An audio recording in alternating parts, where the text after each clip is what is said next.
here begins class 15. An important consideration that we hardly talked about. In AutoCAD, we've got this one big space where we sort of draw everything and then divide it up into smaller pieces of that we stick on the sheets, whether they're drawn elevations or drawn plans or details or whatever. Revit works in a very different way in that there's no one place where you model the building, where you actually do your design. We have a number of views, plans, elevations, sections, perspective views, each of which we use to actually design in.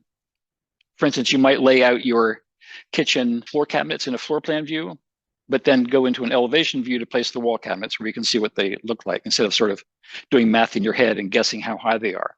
But they're clearly different places for you to work in. I used to do 3D models in AutoCAD of buildings several stories high.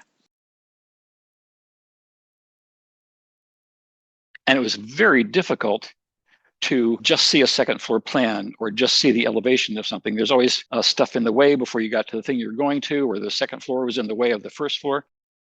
And Revit has really done away with all that. So you can get into your third floor and look at just this one wall and deal with that and not have to deal with what's behind it or past it or above it or below it.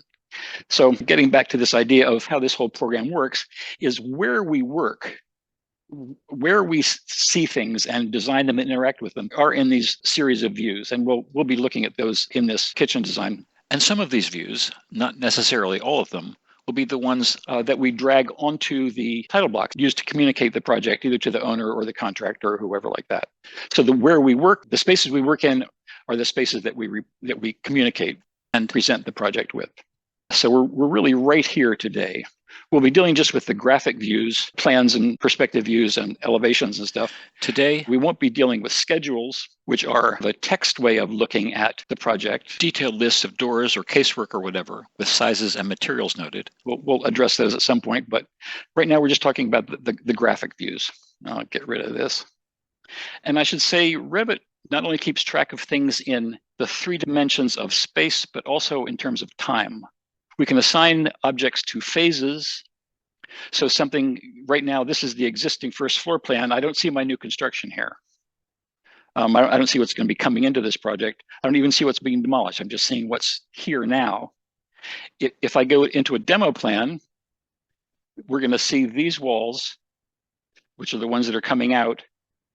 These are the same walls, but because of the phase settings in this view, they've been shown as dashed, which we're understanding as remove them. And then if we go to the proposed first floor plan, we will see the existing walls remaining, the demo walls not being there, and the new walls come in as part of the new construction process. And it's with those that we'll be starting to deal with, where the new casework and appliances go.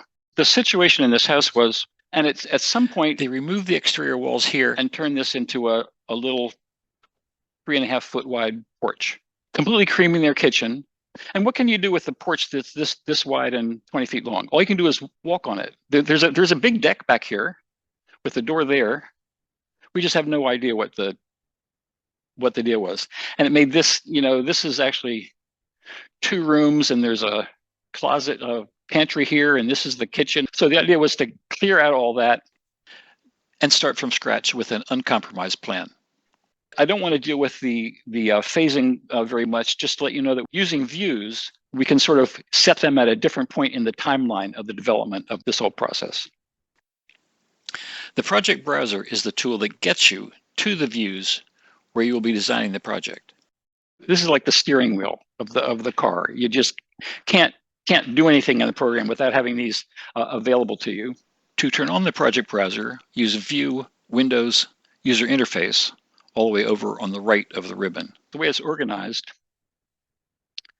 is we have the browser is organized into views, which are graphic representations of things, into legends, which are, where we say this little symbol means, recessed can light fixture, schedules and quantities, which are lists of things. And then finally, included in these are sheets, which are the title blocks that display the views that we're using to communicate the project to the contractor. I think of them as views of views, if that doesn't confuse things. And when we scroll up here, or open out, I should say. So here in the on the demolition plan sheet, we have demolition for the first floor, demolition for the basement, and demolition for the first floor. We can see up in our floor plans, the ones, these are the names of them. The ones that have the blue square means these are ones that have been placed on sheets already, so we don't have to stick them on there again. In fact, Revit won't let you put the same plan on two different sheets. If there's information coming, it just comes in one place. We can look down on sheet A102, which will be the proposed plans, minor work in the basement, and then here's what we'll be doing with. Here's what the whole first floor looks like, because there's some small amounts of work over here. And then A103 shows the enlarged kitchen plan at, I guess, 1/2 inch equals a foot, where we can really start to explore the details of how this project is set up. Yeah, so here's the enlarged plan of the kitchen and the elevations of those. So a couple of things that all views have. Let's go back just to our let's go back to the basement demolition plan. That's sort of the simplest one. It'll redraw faster on my screen. A couple of things that all views have to start with is they have a crop region, a rectangle. It can be differently shaped, but they all have initially a visible crop region, which determines how much for the model this view will show. And if I just drag this view onto a sheet to propose that crop region would be there, we'd see the box. As a rule, we want to turn those off, just because if we only see part of it, does that represent like a part of a sidewalk or a property line or something or other? It's extraneous information, and most of the time we want to make the crop region not visible when we're working in it. Another thing that all views have is scale. That's down here on the bottom row. This is the scale when it's plotted. Right now, as far as we're concerned, this is a 60-foot long house. We're just seeing it zoomed, smaller for our convenience. But it's only when we put it on a piece of paper that we have to say, oh no, 1/4 inch equals a foot or 1/8 inch equals a foot. So this is our plotted scale. As a rule, a floor plan view is a sort of a section cut horizontally looking down from 4 feet off the floor. Anything above the 4 feet is not going to show up. That's just outside the range that we're looking at. But in this case, I have very high windows, high in the basement wall. Where's my view range? This is a basement apartment, and I had to move what's called my cut plane up to 5'6" to be able to cut through those windows to tell where they were. If I'd used just the default 4 feet, these high windows go away because the walls got cut down below them. So we can move where that horizontal cutting plane goes. So I'm going to do Control-Z to bring that back. Ceiling plans, once we get there, are cut at 7'6" by default, looking up. So as a rule, they don't show where doors are, but they do show everything that's on the ceiling and ductwork and stuff like that. Elevation views, let's just create one. Let me go back to my site plan view here. Creating these views, the elevations, the sections, and the 3D views, that's all here under view. This is where we create new ones. So view, and I'm going to say, go to create an elevation. And I'm just going to put it here. And you'll notice that it sort of aligns itself looking at the nearest wall. So I'll move it here so it's just looking straight at one of the non-angled parts of the wall.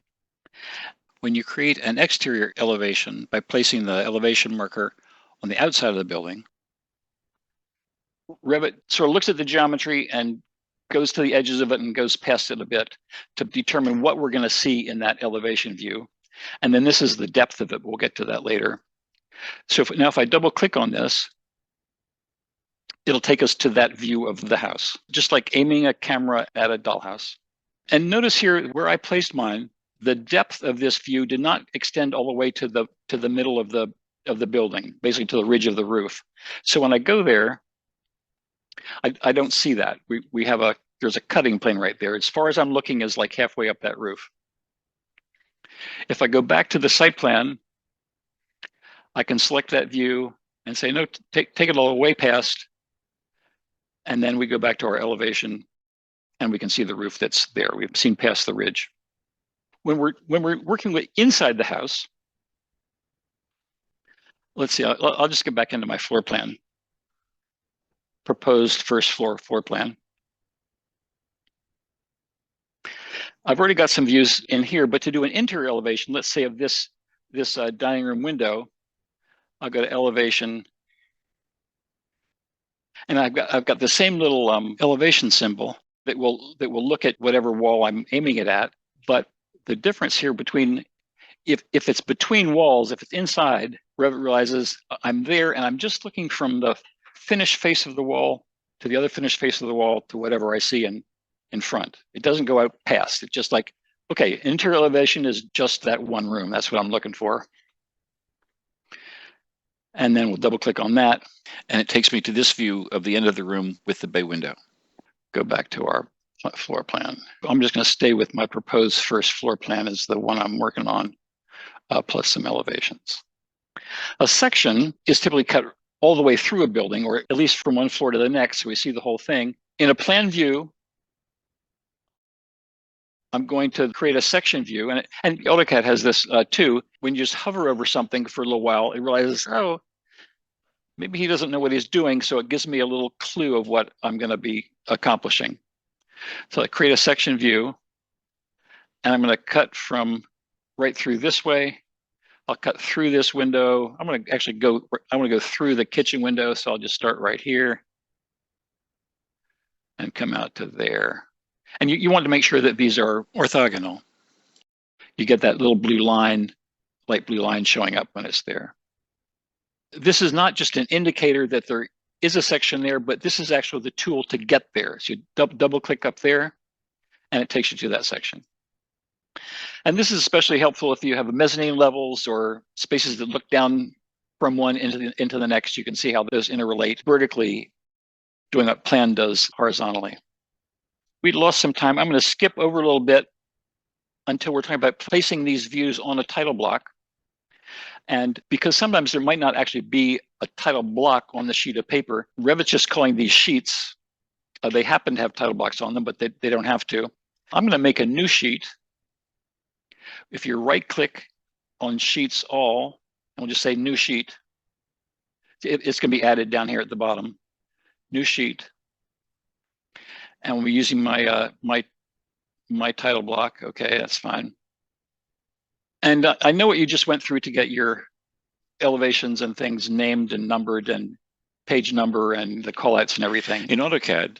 Here in Revit, we've already placed the callout for that dining room elevation, which is in this section of the browser called Elevations. To place any view on a sheet, we simply click it and drag it and place it.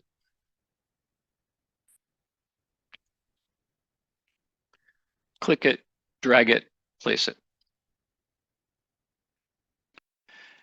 If you need to turn on your project browser, under View, User Interface, we can check Project Browser. And you'll notice as you drag them over, their little box turns blue to indicate that it's been placed. Now, further, if you zoom in on the last one you just placed, for me, that was this dining room elevation. It's called Elevation 3A, and it's number 3 on sheet A203. It numbers them automatically in the order that they were placed on the sheet. If we go back to our floor plan view, we'll see that that elevation reference has been updated with the current number of the sheet and number of the view. So all of the hassle we went through in the past week with dragging those blocks around, you just don't have to do. Furthermore, if we decide, I would like to see this wall too, we can select the square here and say, yes, I would like to have this elevation as well.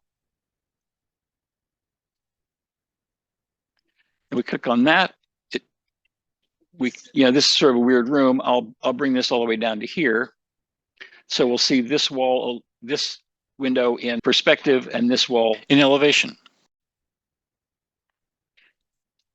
So there's that and the furniture in the next room. And then I can go back to my sheet and take this new view,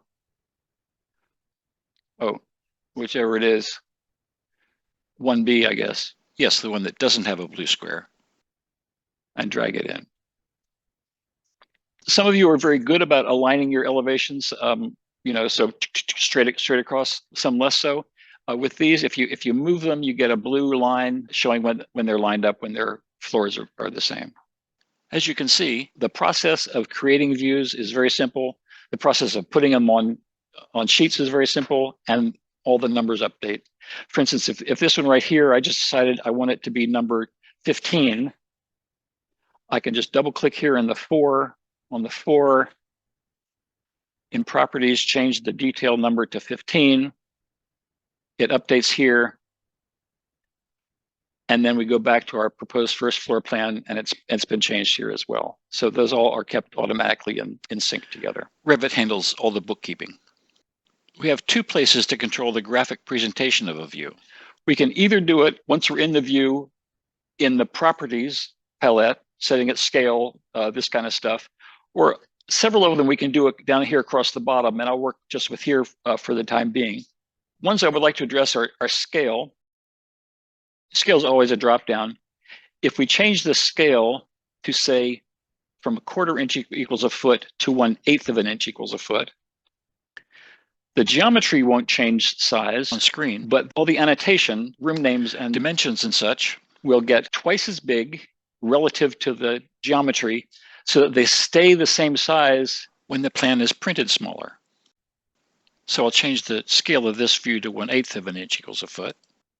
So building has gotten half as big on the sheet of paper. These have increased in size, so the text all stays the same height. That's something that AutoCAD kind of did and kind of didn't, or did inconsistently, and Revit's entirely consistent about it.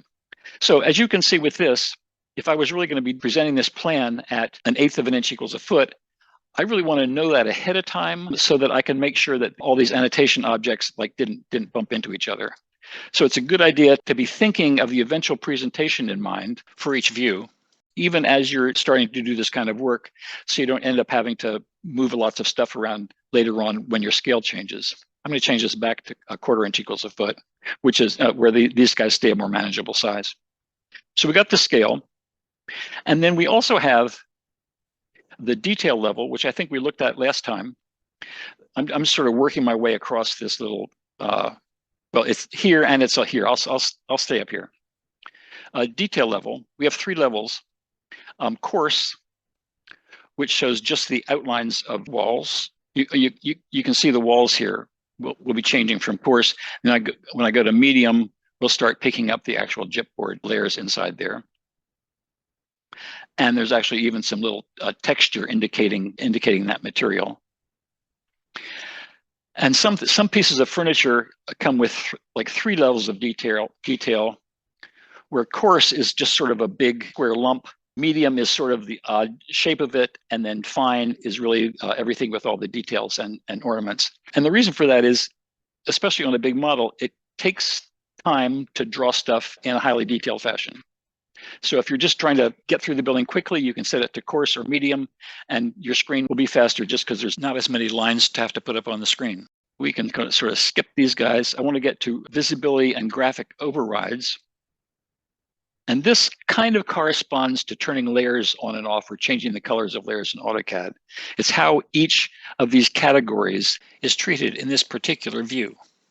If we wanted to call attention to all the doors, we could go down to doors, and these are our categories, and say that when I see them, I want them to be purple, magenta, whatever that is. Okay, so let's see, I did something wrong. Oh, I know why. Okay, the door panel. I'm going to get this. I'm going to get this.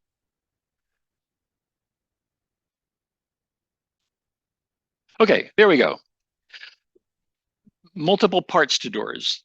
And what I wanted to do was tell it when there's a door panel, I would like to have that turn purple. We can also decide, I want to turn all the doors off. And that's just like in AutoCAD, just like turning off the wall layer. I can just say uncheck that. And this applies only to this view. Graphic overrides for the floor plan, proposed first floor, apply, okay, and they all go away. Jams, panels, swings. all of it. And you can do that with whatever categories you want to have happen, but I think I'll bring them back. We can also turn shadows on and off. And this is in the graphic display option here. Under visibility graphics, we have graphic display. And this is actually when it starts getting interesting. Let's look at our basic options here. We have several visual styles, which have been wireframe where we see everything without any, we start seeing through all the casework. I'm gonna leave it hidden line. We can turn shadows on. Shadows cast by the sun into this space. If you want something like that to give a little more three-dimensionality, and we have some control over that. Shadows. If we go into lighting, we can control the intensity of the shadows.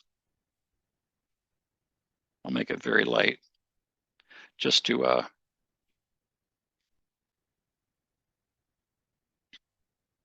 Oh, and lastly, when you create a number of views, for instance, these elevation views, elevation 1A and 1B and 2A and 3A just don't tell me very much. And Revit doesn't know what you want to call them. But what I want to do is like pick this view right here. And I see that that is now called elevation 3A. And I'm right here, elevation 3A is this guy right here. I can give it a new name and maybe call it dining room south wall.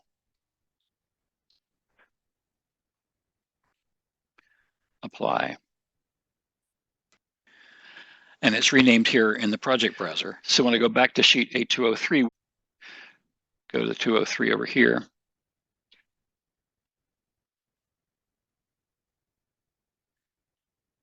We can see that renaming it sort of back there in plan has renamed it here as well. So that all stays synchronized from one view to the next.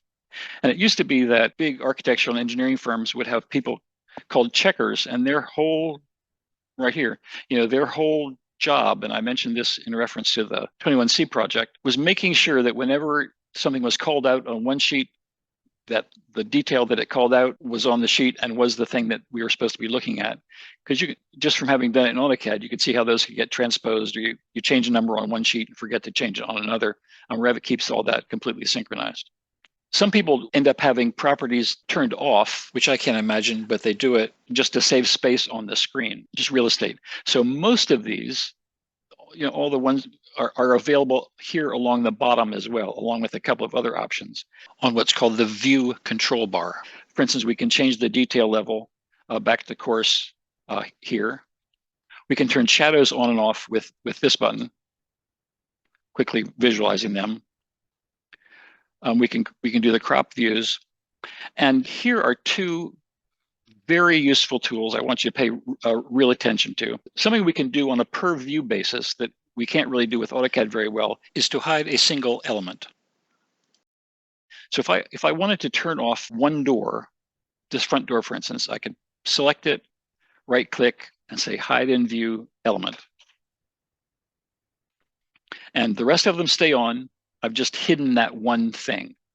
And sometimes that's helpful. It's just if there's a piece of furniture in the way in a plan where it's not very important, you can turn it off to make room for an elevation symbol or something rather.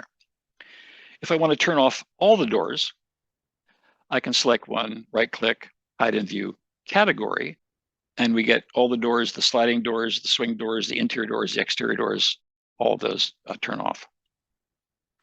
So how do I get them back? That's the question.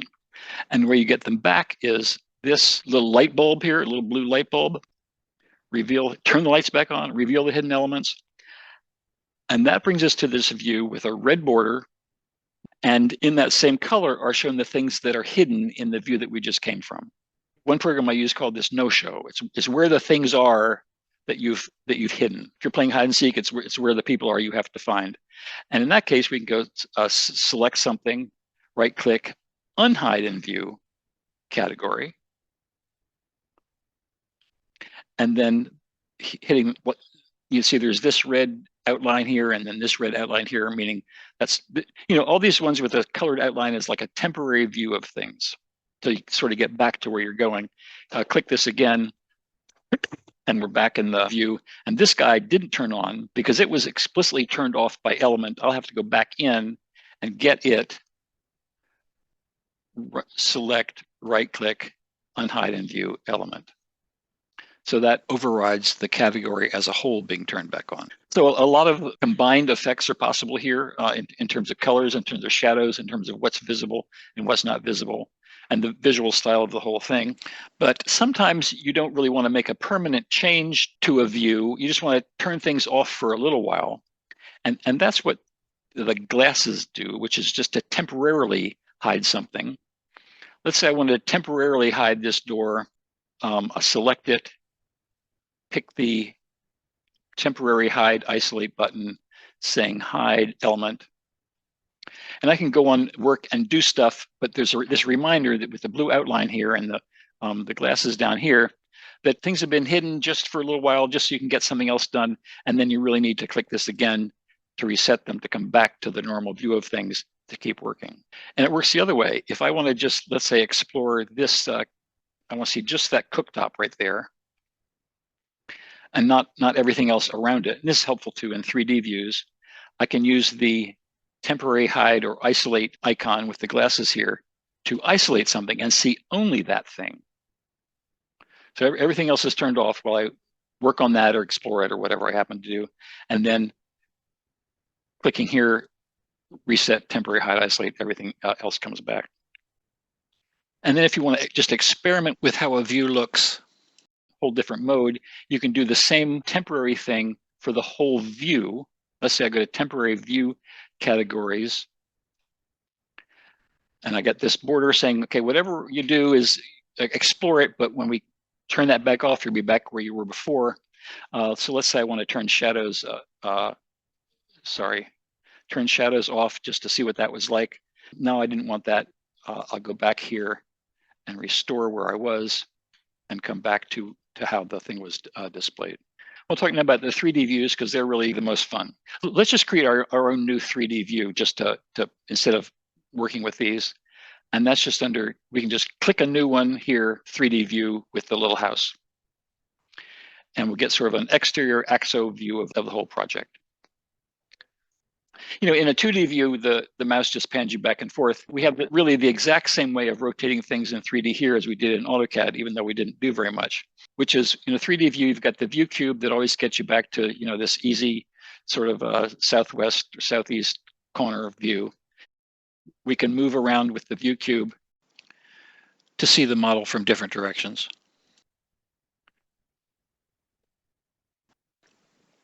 And from different angles. But really, you know, since I'm dealing with the inside of this, let's just see what my options are. Let's hide all the roofs. If you select one, right click, hide in view category. There goes that. That's a whole category. Now I want to look down inside the house, but there's the second floor is still there. I don't want to hide all my floors because I don't want to turn off the first floor, but if I select this guy, hover and click, and then right click, hide in view element, then that's gone. Now I got some ceilings here I want to turn off so I can see into these rooms. Select, right click, and I want to do hide in view category again. Okay, so at that point we can sort of see down into the space. Now where the section box comes in is this is a little wall up in the attic, up on the second floor. And that's sort of in the way of things, as is this. Sticking up, you know, it keeps me from seeing down into the TV room back there. So I think this really is a case where I do want to turn on the section box and chop down vertically. We can also go horizontally. So let's just explore what that's like. With this view active in properties, check the section box mark and then zoom out, and it gives us this big rectangle. Revit will only display what's inside the box. So if we select the box and then drag this side in, we can cut right through the building that way. That's why it's called a section box, because it's cutting sections. And then the same way, I'll pick it and drag the top down. You sort of have to eyeball this if you, oh, the one thing I forgot to say is to get finer control over the rotating in 3 space, use Shift mouse wheel. Let you rotate things like this.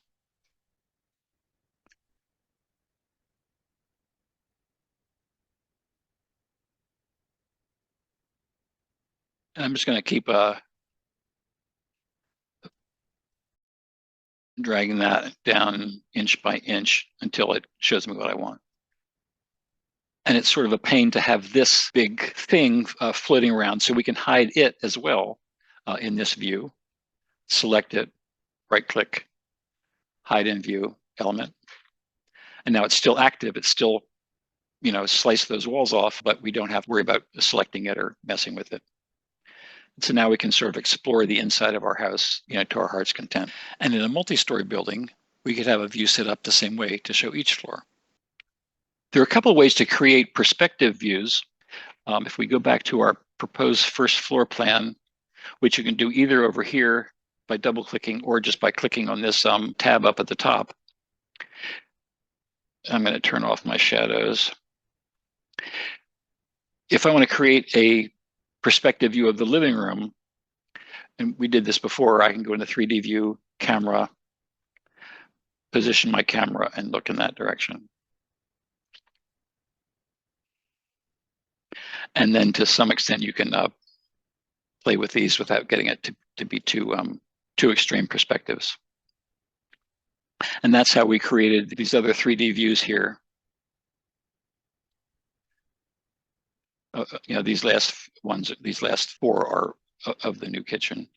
Oh, this is a nice feature. If we go to view from bench, they had a bench built back here against the windows. One of the nice visual styles options here under graphic display options, under shadows, is what are called ambient shadows. Let's apply that. There we go. I think if we go to realistic, which is the colored photographic version, we can combine that with ambient shadows. There we go. So something like that, where you've got some sense of the 3-dimensionality of things in lit. It's like on a cloudy day, this is the kind of light you'd have in that space. One of the design features of this is this really strong blue countertop that it's really great. It's got little flecks of stuff in it. Okay, well, there's that. So perspective views are a little different in terms of placing them on a sheet. I'm going to turn the color off of here just because it's takes me longer to redraw. When you place perspective views on a sheet, let's just go back down to that the new sheet we created, 203. Perspective views don't have a scale. Stuff that's closer to you is bigger, stuff that's far away is smaller. So we put those in just based on how big they are in the sheet, like 5 by 7 inches. So if I want to take one of those ones that we just created, from bench, view from bench, drag that on here. For the 2D drawings, plans, elevations, and sections, we can assign them a scale. This view, 1/4 inch equals a foot. For a perspective view, it doesn't have a scale. There really isn't such a thing. So for that, up here we use size crop, specify the height and width of a crop region in paper space again, and I'll just make that be 6 inches wide and 5 inches high. So that crops down like that. We can make this any of these the live views, if you like, just by double clicking in them. And then we get all the proper, we can erase stuff and move stuff around in there. If I turn off the shading, turn off the ambient shadows, okay, apply. And then if I turn off the crop region, I think for views like this, where I've got strong geometry already and we know what it is, I don't want the crop region visible. But I think for, especially for a view like this, just to have it bleed off into space like that is kind of confusing. And I think for a view like this, I would want the crop region visible just to define the edges of that 3D image.